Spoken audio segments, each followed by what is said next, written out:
ಆ ಗ್ರಾಮದಲ್ಲಿ ಇದೀಗ ಜಾತ್ರೆಯ ಸಂಭ್ರಮ. ಜಾತ್ರೆ ಅಂಗವಾಗಿ ಒಂದು ಕಡೆ ಧಾರ್ಮಿಕ ಕಾರ್ಯಕ್ರಮ ಆಯೋಜಿಸಿದ್ರೆ ಮತ್ತೊಂದು ಕಡೆ ಗಮನ ಸೆಳೆದಿದ್ದು ಹೊನ್ನಾಟ. ಏನಿದು ಹೊನ್ನಾಟ, ಹೇಗಿತ್ತು ಅಂತೀರಾ? ನೋಡೋಣ ಬನ್ನಿ.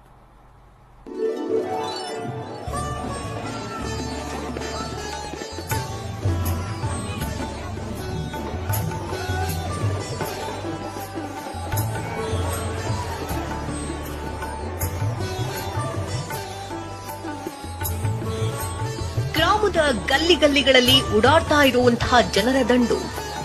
ಗಲ್ಲಿಯಲ್ಲಿ ದೇವಿ ನುಗ್ಗುತ್ತಲೇ ಕೇಕೆ ಹಾಕಿ ಭಂಡಾರ ಎರಚುತ್ತಿರೋ ಭಕ್ತರು, ದೇವಿಗೆ ಜೈಕಾರ ಹಾಕುತ್ತಾ ಸಾಕ್ತಿರೋ ಮಹಿಳೆಯರು. ಗ್ರಾಮದ ತುಂಬೆಲ್ಲ ಹಳದಿ ಬಣ್ಣದ ಭಂಡಾರದ್ದೇ ಸ್ರಂಗು.